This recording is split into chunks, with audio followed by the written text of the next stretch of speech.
Então, como eu falei, meu nome é Neia Nascimento e hoje eu vou ensinar os casais como lidar com cada prazo dos casamentos, né? Como a gente se organiza. E aí o primeiro ponto que eu quero falar é o que são prazos obrigatórios e o que são prazos sugeridos. Porque alguns prazos, eles são obrigatórios. Vamos pensar que são o prazo de casamento civil. Isso é um prazo obrigatório, fixo, que não tem o que a gente fazer. Um prazo que é sugerido é, de repente, a escolha de músicas. Não que você possa escolher as músicas no dia do casamento. Não é isso. Mas ele é uma sugestão para deixar isso mais confortável, tanto para o fornecedor quanto para vocês noivos. Já o prazo do civil, não. Perdeu, não tem mais o que fazer. Então, o primeiro ponto é você entender quais são esses prazos e o que é um prazo sugerido e o que é um prazo que é obrigatório. Então, façam essa divisão ali para vocês não perderem nenhum prazo, legal? Anote. Aí, o próximo passo que eu quero falar é literalmente anote. Pega um planner, pega uma planilha no Excel. Gente, a forma como vocês melhor se organizarem. Mas anote, não deixem de anotar os pontos e quais são esses prazos. Então, coloca lá. Prazo do civil, cerca de 60 dias antes do casamento. Prazo do casamento religioso, cerca de 6 meses antes do casamento. Prazo de escolha de música, cerca de 1 mês antes do casamento. Então, assim, já se programa, se organiza para você não deixar nada de fora. Qual é o problema quando a gente não se programa, principalmente com os prazos? Eu já tive um casal que eles acabaram, como bons brasileiros que somos, né? Não vou nem criticar, porque talvez faria igual. Acabaram deixando o prazo do civil, por exemplo, para a última hora. Ficaram contando com aquilo de, 30 dias antes eu consigo fazer. E aí a gente teve um probleminha no meio do caminho. O noivo teve um problema de estômago, se eu não me engano, e ele ficou internado. A partir do momento que o noivo estava internado, ele não conseguia dar entrada no próprio processo. E para o casamento civil, é necessário que os noivos, pessoalmente, ou algum representante legal, por meio de procuração, dê entrada nesse processo. O que aconteceu? Eles perderam o prazo. E aí, óbvio que a igreja se recusou a realizar o casamento. Então, assim, pensa na dor de cabeça que esse casal teve por causa de um prazo teoricamente bobo, um prazo que eles já sabiam desde o começo que eles tinham que fazer e quando eles tinham que fazer. Então, assim, se você não se atenta ao que você tem que fazer... só um minutinho, voltei. E aí, já citando aí esse mesmo noivo, o próximo passo que eu quero dizer é sobre o prazo do casamento civil. Não é regra, porque cada cartório tem a sua especificação de tempo, de prazo, de organização. Porém, quase todos os cartórios pedem para vocês darem entrada no processo civil cerca de 60 dias antes do casamento. Então, por exemplo, se vocês querem se casar no dia 25 de junho, então você vai contar 2 meses antes e fazer 25 de junho, 25 de maio, 25 de abril e entrar lá em contato com o seu cartório de origem, fazer todo o processo de organizar, de planejar e então dar entrada nesse processo. Lembrem-se que não, por exemplo, o casamento civil, ele não é só o processo do casamento, ele ainda tem algo que engloba. Ele precisa girar o proclames, que tem um tempo, um prazo para isso. Ele precisa gerar um documento. E tudo isso pode aí, assim, de repente te dar uma dor de cabeça se você não fizer dentro do prazo. Então já faz uma listinha, coloca no planner, pega a agenda de vocês, já deixa tudo anotado do que você precisa ou não de prazo para o civil para você não perder. Esse, na verdade, eu acho que é o prazo mais complexo de todos. Porque uma vez que você perdeu o civil, se, por exemplo, você for se casar na igreja, você não casa. Porque a igreja só realiza casamento que foi realizado no casamento, ou vai de casamento religioso com efeito civil, ou já foi realizado. Não dá para você casar só na igreja. Então, assim, é muito importante que vocês se atentem a isso, para depois, literalmente, não terem uma mega dor de cabeça. E o casamento religioso é outro prazo que eu acho importante os noivos sempre estarem bem atentos, porque o que acontece? Com o casamento religioso, cada religião tem o seu protocolo, tem a forma como se adapta aí. Mas eu vou citar, por exemplo, o casamento religioso da Igreja Católica. Dá um exemplo só para ficar mais fácil de explicar. Geralmente na Igreja Católica, os noivos precisam fazer o curso de noivos. Eles precisam apresentar a certidão de batismo e eles precisam apresentar, seja o casamento civil que eles realizaram antes, ou aquele protocolo que viabiliza que a sua cerimônia religiosa tenha efeito civil. Então, aí são 3 documentos com 3 prazos diferentes. Falei que às vezes eu vou ter que olhar. Então, quando você tem 3 prazos diferentes para 3 documentos diferentes, já se planeje para fazer cada um. Por exemplo, curso de noivos. Quanto tempo que é um curso de noivos? Se você vai casar numa igreja evangélica, você tem que fazer aconselhamento, por exemplo. Quanto tempo que é isso? É só um final de semana? É um dia? É online? É presencial? Não sei. Cada igreja, como eu falei, ela tem assim as suas particularidades. Então já se programe para dar entrada nesse processo religioso de acordo com o tempo correto. Sempre façam as coisas com antecedência. Gente, a gente não sabe o dia de amanhã. Vai que estoura uma outra pandemia, né? Mentira, gente, Deus me livre, mas não sabemos o que pode acontecer. E aí, de repente, você fica refém de alguma coisa que não tem muito mais controle da sua mão, assim. Você fica, de repente, pode perder a oportunidade de casar na data que você marcou por causa de um pequeno vacilo.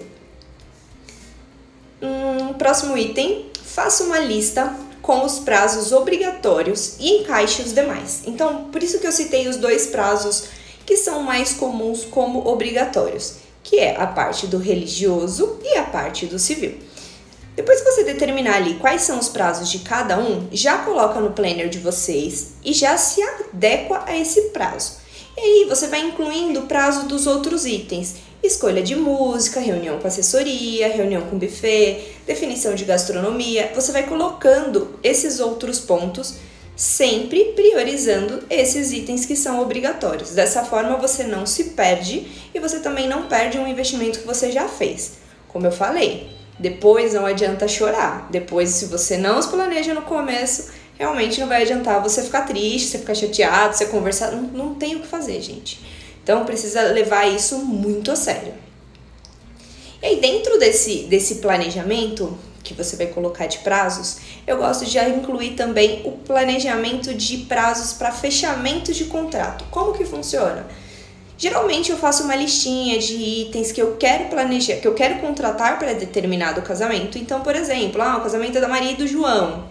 Eles vão se casar na igreja, depois eles terão uma recepção, eles querem foto e vídeo, eles querem uma banda. Então, assim, coloca todos os itens que você quer contratar. No tempo que você tem até seu casamento, é 1 ano, é 3 meses, é 6 meses, não importa.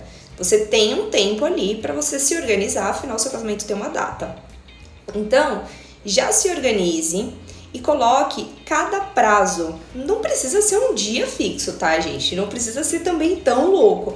Mas uma semana, dependendo aí se você tem 2 anos, 1 ano para planejar o casamento, coloca 1 mês para cada item, mas põe todos os itens, não esquece nem do buquê, nem da lapela, nem do sapato da noiva. Porque senão é isso que você vai ter que às vezes correr na semana do casamento. E, gente, semana do casamento não é a semana que vocês devem fazer nada.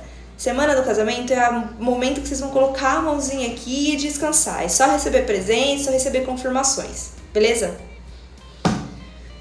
Prazos de tratamentos estéticos. Isso também vai variar muito de acordo com o que você tem de tratamento estético e o que você precisa. Então, por exemplo, se a noiva ou o noivo querem fazer um peeling na pele. O peeling, ele costuma descamar a pele, ele cria como se fosse um machucado na pele. Eu não sei explicar esteticamente, mas eu entendo que ele vai criar uma descamação da pele.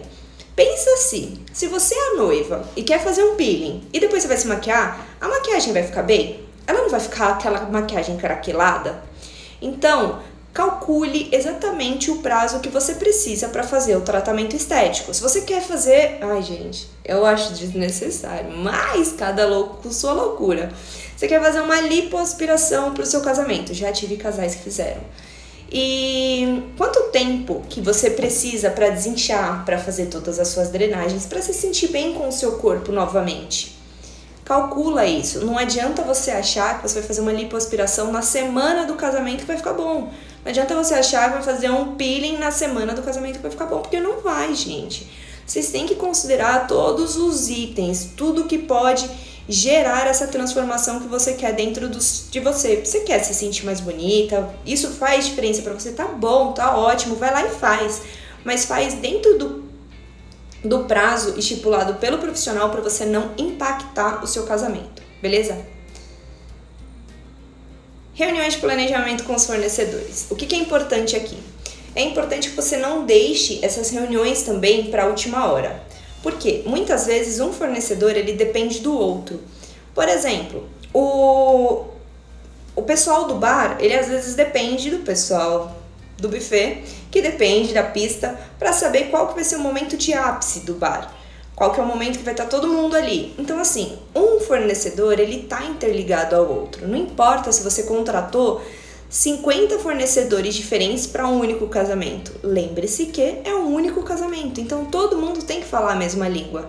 Não deixe essas reuniões de fornecedores para você alinhar, vamos dizer, com os músicos qual vai ser o repertório, com o DJ o que pode e o que não pode, com a gastronomia qual que é o cardápio escolhido, como que vai ser o formato de servir e assim por diante. Não adianta você deixar isso tudo para a última hora, para o último mês do casamento. O que vai acontecer? Você vai ter um monte de coisa para resolver e zero tempo.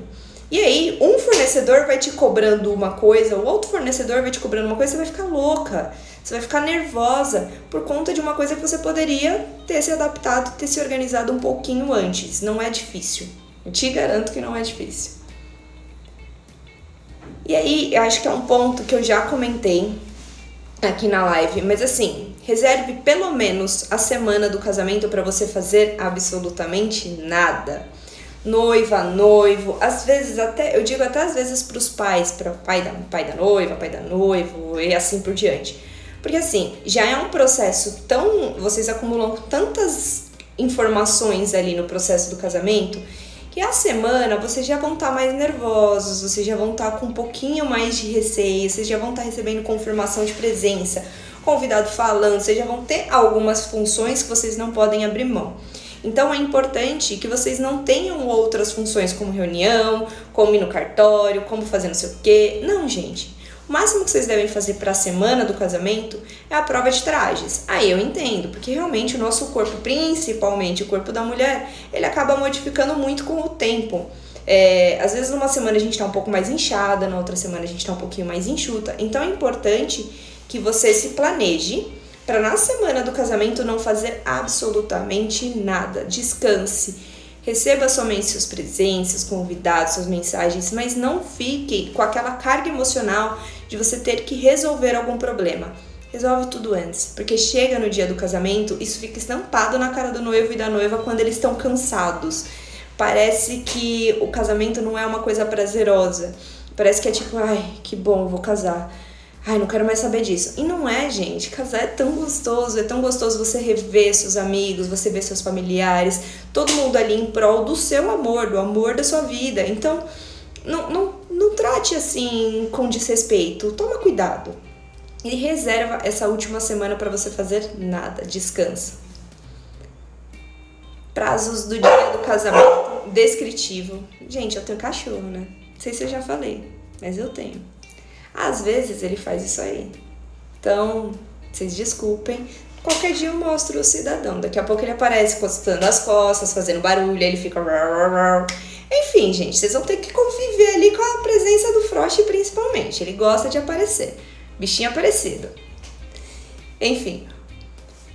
Último ponto que eu quero abordar, ele é um pouquinho mais extenso. É sobre o prazos no dia do casamento. Que também você pode tratar como cronograma, tratar como roteiro, mas coloque um prazo de cada um dos itens. Não vou mostrar não, Ingrid. Ele foi lá pra sala agora. Mas depois, se ele voltar pra cá, eu mostro como ele tá. Então, assim, no dia do casamento é importante que você também tenha prazos. Não é só prazos no pré-casamento, no dia também. É importante que você tenha prazo do horário de chegada no seu salão, no dia da noiva. É importante que você tenha esses prazos também estipulados pro horário que você vai sair. Se você tem um dia da noiva mais completo, mais complexo, que você tenha banho, você tem unha, você tem, sim, outros itens que não só sejam make e cabelo, eu sugiro que vocês já façam um cronograma de tempo para vocês pensarem. Tipo, uma unha da mão da noiva não se faz em meia hora. Você sabe que você vai precisar de mais tempo. Então, assim, Planeje o seu dia inteiro, desde o momento que você chegar no salão até o momento que você vai sair da festa. Então, durante a festa, planeje também. Organiza se você quer jogar buquê, se você quer ter uma retrospectiva, se o seu jantar é empratado, se o seu jantar é um coquetel. Se organiza. Dessa forma, facilita muito para que você não perca nada no seu casamento. Essa questão de organizar os prazos que vocês têm é mais para facilidade de vocês do que de qualquer outra pessoa. O seu convidado pode ser que não sinta falta, sei lá, do vídeo da retrospectiva. Mas você que perdeu tempo, que investiu dinheiro, investiu aquela carga emocional em cima disso, com certeza vai fazer a diferença se você não passar a sua retrospectiva. Então é importante que você planeje o dia do seu casamento, momento a momento.